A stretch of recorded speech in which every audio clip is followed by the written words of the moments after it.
반갑습니다. 재개발 재건축 전문가 매거진 H의 제재쌤 김재경입니다. 이번 시간에는 다양한 정비 사업의 유형들에 대해서 한번 살펴볼까 하는데요.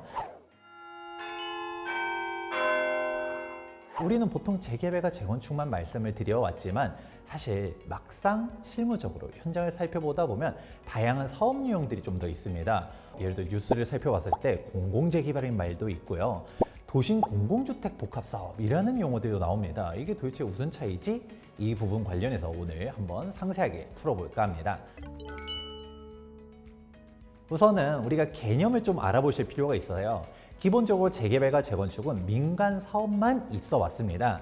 그 공공재개발과 공공재건축이 언제 등장했었냐? 바로 2020년도 5.6 부동산 대책에서 공공재개발이, 8.4 부동산 대책에서 공공재건축이, 그리고 2021년도 2.4 부동산 대책에서 도심 공공주택 복합사업이 등장했습니다. 간단하게 먼저 좀 요약을 해드리도록 하자면 5.6과 8.4 부동산 대책이 있었던 공공재개발과 공공재건축 같은 경우는 공동시행자 방식이라고 저는 말씀을 드리고 싶고요. 그리고 2.4 부동산 대책 같은 경우는 직접 시행자 방식이라고 말씀을 드립니다. 그러면 이 차이점이 무언가 있기 때문에 이렇게 제가 카테고리를 분류했겠구나 라고 생각해 볼 수 있을 텐데요. 우선은 공공재개발과 공공재건축 먼저 설명해 드리도록 하겠습니다. 재개발과 재건축 카테고리는 다 똑같습니다. 도시 및 주거환경 정비법으로 진행되는 사업으로서 여러분들이 조합원이 돼가지고 분양 신청도 하고 재개발 재건축이 완료됐을 때 조합원 입주권 자격으로서 신축 아파트를 받는 프로세스가 동일하죠. 그리고 도시 및 주거환경 정비법을 따라가다 보니까 여러분들이 생소하지 않고 익숙한 사업 유형으로 가게 되는 것이고요. 그런데 한 가지 다른 게 있죠. 제가 공동시행자 방식이라고 표현을 하지 않았습니까? 해당 공동시행자라는 게 바로 무엇이냐? 일반적인 민간 재개발과 재건축 사업 같은 경우는 여러분들이 직접 시행자가 돼가지고 이 사업을 갖다가 조합원들이 다 끌고 가는 겁니다. 그런데 공공재개발 같은 경우는 아무래도 공공자가 붙었다 보니까 공익성이 좀 더 들어가지 않겠습니까? 네, 그렇다 보니까 우리가 대표적인 공공시행자, 즉 LH라든가 SH와 함께해서 사업을 진행하는 게 바로 공동시행자 방식의 특징입니다. 그러면 우리가 LH랑 같이 하는 거 별로 안 좋은 거 아니에요? 라고 생각할 수 있겠지만 특별하게 LH랑 같이 한다고 해서 문제가 있고 라기보다는 우리가 조합 방식인데 투명성이라든지 아니면 지원을 LH가 같이 해준다라는 정도로 이해해 보시면 좋을 것 같아요. 그러면 우리가 2.4 부동산 대책은 또 무엇이냐라고 살펴보게 되면 이거는 직접 시행자 방식을 제가 설명드렸습니다. 그러면 뭔가 좀 다르죠? 조합원들이 의견을 내면서 진행하는 게 아니라 LH 혹은 SH가 단독적으로 들어간다라는 게 큰 차이점이라고 볼 수 있습니다. 일단은 법부터가 달라요. 우리가 재개발 재건축 같은 경우는 도시 및 주거환경정비법, 일명 도정법 혹은 도시정비법이라고 부르는 법으로 진행이 되는데 도심 공공주택 복합사업 같은 경우는 공공주택 특별법으로 진행이 됩니다. 공공재개발과 공공재건축을 봤었을 때 명암, 즉 온도 차이가 180도가 달랐습니다.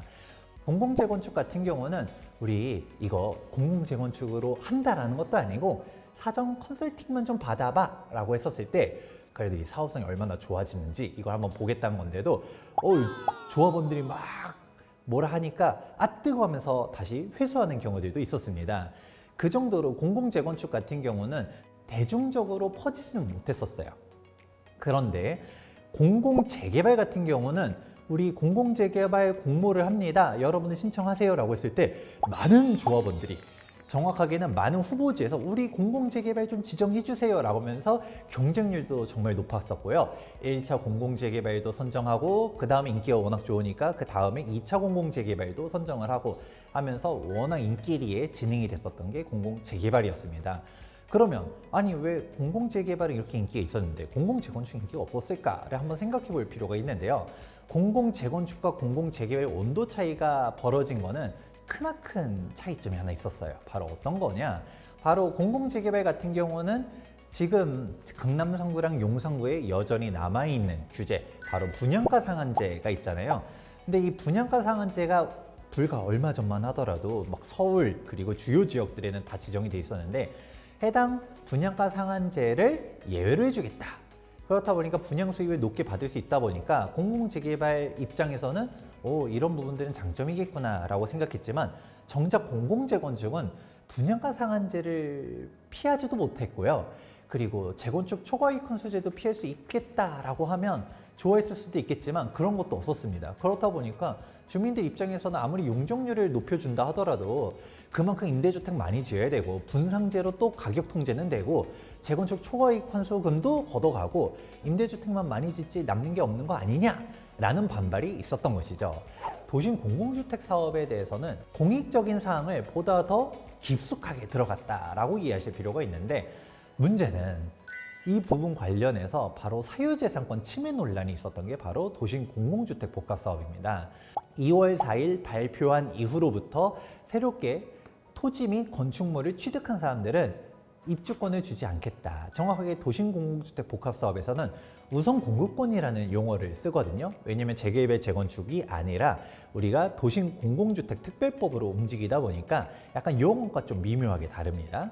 그런데 아무튼 우리가 일반적인 재개발 재건축 입주권은 안 주겠다. 즉 현금 청산시키겠다라고 하다 보니까 나는 여기가 도심복합사업 될지도 모르고서 그냥 순수하게 그냥 낡은 빌라를 샀는데 갑자기 어느 순간 여기는 이사대책이야 라고 하더니 나는 입주권이 안 나오고 현금 청산이 당한대 라고 하다 보니까 사유재산권 침해다, 이거 해제해달라, 선의의 피해자를 구제해달라 라는 논란들이 많았습니다.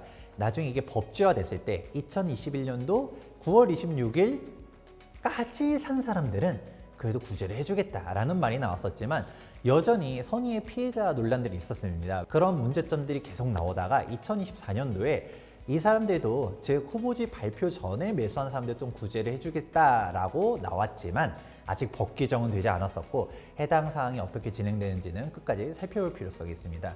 근데 도심복합 사업은 아직도 법 개정이 되기 전까지는 그런 약간 조금 피해자를 유발시킬 수 있는 사항들이 있기 때문에 여러분들이 만에 하나 재개발 재건축을 매수하려고 한다라고 했었을 때 여기 지역이 공공재개발이래요 라고 하게 되면 꼭 체크를 해보셔야 되는 것이죠.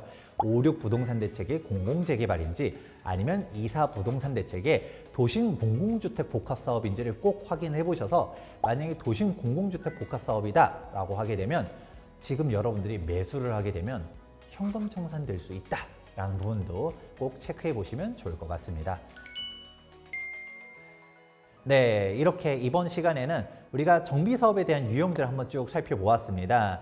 일반적인 재개발, 재건축, 민간에 대해서만 주로 알고 있었지만 공공사업들도 있다라는 것을 한번 인지해 보실 필요가 있고요. 공공재개발과 공공재건축이 있었는데 왜 이 공공재개발, 공공재건축 중에 온도 차이가 있는지, 생각보다 공공재건축은 활발하게 진행이 안 되는지도, 그리고 똑같은 공공재개발이 아니다 2.4 부동산 대책에 대한 논란들이 왜 등장했었는지, 즉 현금 청산 논란에 대해서도 쭉 설명해 드렸으니까요. 생각보다 재개발 사업의 유형들이 다양하다는 것을 이번 영상을 통해서 알아두셨으면 좋겠습니다. 지금까지 다양한 정비 사업의 사업 유형들을 살펴보았습니다. 예습과 복습은 철저히. 지금까지 매거진 H의 제재쌤 김재경 소장이었습니다. 감사합니다.